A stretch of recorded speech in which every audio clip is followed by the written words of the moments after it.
What happens when an ultimate truth seeker confronts a supposedly supreme being, a deity utterly convinced of their own eternal perfection?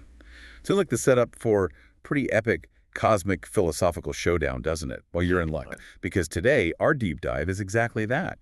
We're plunging into an ancient Buddhist scripture, the Brahmanimantanikasuttaṃ. That's right. It translates to the Brahma's invitation discourse. And it's a truly fascinating, almost cosmic dialogue. It's between a spiritual master, the Buddha, and a powerful deity. And it's packed with, well, surprising insights into perception, power, and what ultimate reality might truly be. Our mission today is to unpack this incredible source material.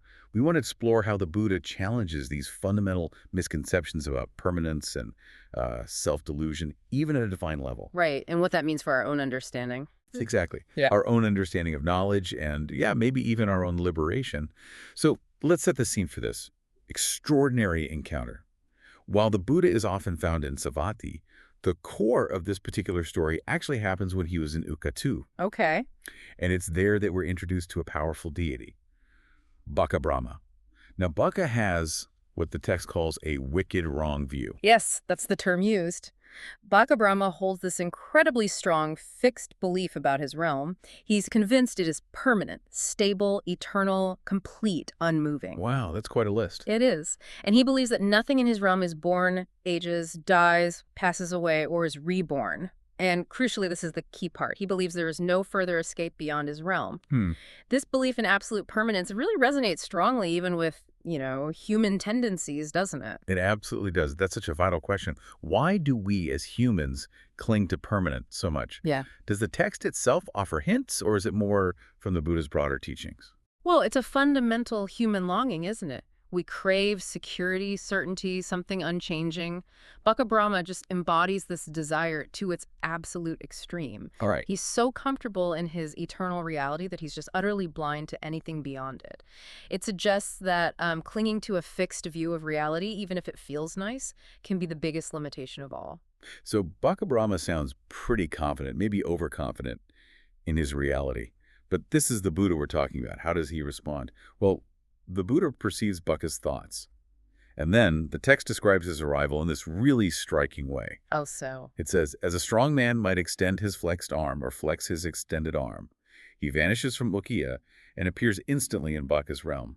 Just like that. Instantaneous travel. And Baka's welcoming is very telling. He immediately reiterates his fixed view. It's almost like a statement of fact, an invitation for the Buddha to just agree. What does he say exactly? He says, "Welcome, Master. It is a long time since you made this journey." And then he repeats his core belief. This Master is permanent, this is stable, this is eternal, this is complete, this is unmoving. For this is not born, does not age, does not die, does not pass away, and is not reborn. And there is no further escape beyond this. He's laying down his truth right from the start. Okay. But the Buddha's response to this seemingly all-powerful being and his absolute claim, that's where the dynamic truly shifts, right? Yeah. What does he say? The Buddha's response is direct and quite sharp, actually. He tells Baka, "Baka Brahmā, you are indeed blinded by ignorance," using the Pali word avijjagato. Blinded by ignorance. Strong words. Very. The Buddha directly contradicts him. He asserts that what Baka calls eternal is actually impermanent and that there is a further escape that Baka denies. This just challenges the very foundation of Baka's entire perceived reality. It's a complete dismantling of his ultimate truth. A complete dismantling. And just as that profound contradiction is laid bare, the scene gets even more complex. Another major player steps in. Ah, yes. Mara. Mara, the evil one. And he's not subtle about it. He intervenes by possessing one of Brahma's attendants. Exactly. And Mara's strategy here is fascinating. He immediately starts praising Baka, just showering him with titles. Like what? Oh, things like Great Brahma, the conqueror, the unconquered, the all-seeing, the controller, the lord, the maker, the creator, the chief, the disposer, the master, the father of all that have been and will be. Just piling it on. Building him up. Right. Then Mara tries to warn and intimidate the Buddha. He cites examples of previous ascetics who, he claims, ended up in lower states by criticizing deities like Baka. He basically threatens dire consequences if the Buddha doesn't obey Baka. It's a really interesting attempt to use social pressure and fear. It's like the ultimate spiritual gaslighting, isn't it? Sure. Trying to make the Buddha doubt his own path by pointing to others who supposedly failed. Mara even points to the Brahma assembly, almost like saying, look who you're messing with. So what does this all mean for us, the listener? How does the Buddha handle this intense spiritual and psychological pressure? Well, the Buddha, he immediately recognizes Mara. He doesn't miss a beat. He states directly, I know you, evil one. Do not think that I do not know you. You are Mara. That's crucial. He isn't fooled, not for a second. What's the key point the Buddha makes then about Mara's influence? The Buddha reveals something quite profound. He says that Baka, the entire Brahma assembly, and even their attendants are all under your hand, all under your sway. They're all caught in Mara's influence. Wow. But then the Buddha declares, I am not under your hand, I am not under your sway. It's this powerful declaration of autonomy, freedom from even subtle forms of control. It shows that even in a divine realm, there can be these unseen forces at play, holding beings within a certain reality. So even after Mara is identified, his trick's exposed, Baka Brahmā persists. He does. He reiterates his claims of permanence, no further escape. He even boasts about his incredibly long life. And then challenges the Buddha again. Yes, he says if the Buddha clings to any elements, earth, water, fire, air, or even to beings, gods, whatever, then the Buddha will be my subordinate, my subject, one to be handled at will, exiled, trying to assert dominance. Okay, how does the Buddha counter that? The Buddha acknowledges Baka's power. He confirms his knowledge of it, saying Baka's sway extends really far as the sun and moonshine, covering 1,000-fold world. Huge scale. Right. But then the Buddha reveals a deeper knowledge. He says he knows of 3 other Brahma realms that Baka himself is completely unaware of. Realms beyond Baka's own. Exactly. The Basara, the radiant ones, the Supakacha, the beautiful ones, and the Vahafala, the great fruit realms. Baka has no idea these exist. And this next part is, I think, a genuine game changer. The Buddha points out that Baka was actually reborn in his current realm. From the Abasara realm. Right.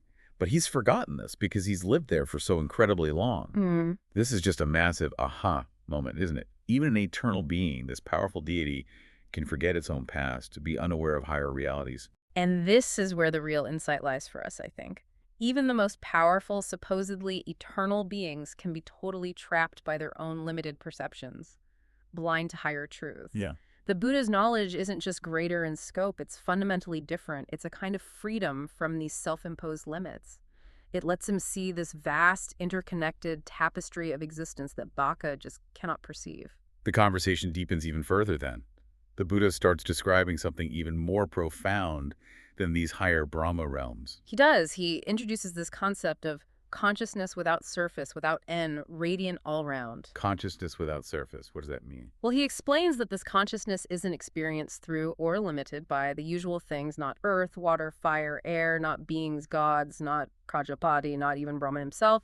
It's beyond even those higher realms he just mentioned, the Khasara, Supakicha, Vehafala. It's beyond the all, which usually means the totality of conventional existence. So what does this really mean for someone seeking to understand reality?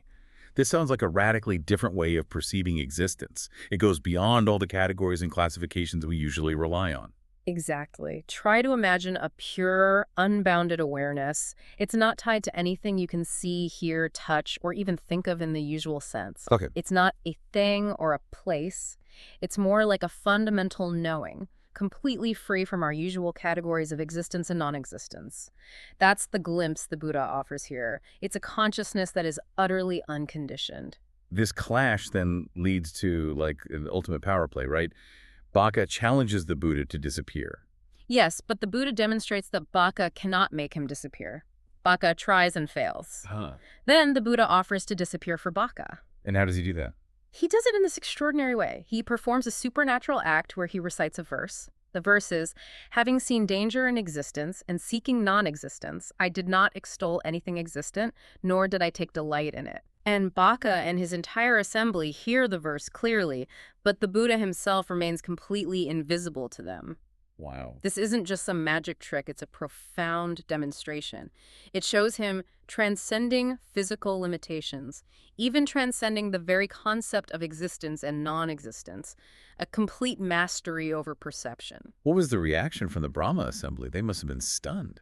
They are utterly amazed. They praise the Buddha's immense power.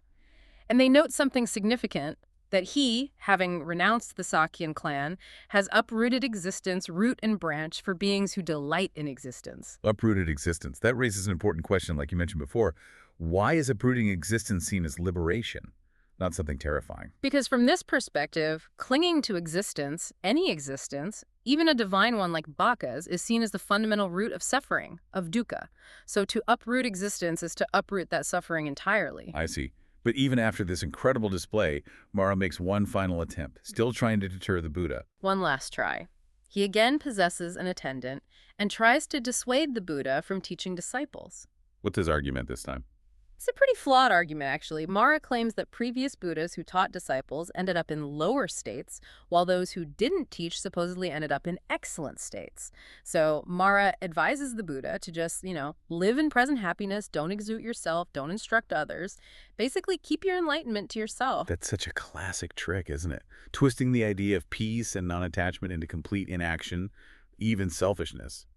How does the Buddha counter this one? Again, the Buddha immediately identifies Mara. He refutes the advice, calling it uncompassionate. And then the Buddha declares that unlike those figures Mara mentioned, he truly is a fully self-enlightened one, a Sammasambuddha. Okay, so what gives him the authority, the real reason to teach, despite Mara's warnings and Baka's earlier resistance? Why teach? The Buddha explains that his decision whether to teach or not, whether to engage with disciples or not, it doesn't actually change his fundamental state. It has no bearing on his liberation. Why not? Because his defilements, the asava, those deep-seated impurities that lead to rebirth and suffering, they are completely eradicated, rooted out, made like a palm stump, brought to non-existence, not liable to arise again in the future. Like a palm stump. Exactly. He uses this powerful analogy.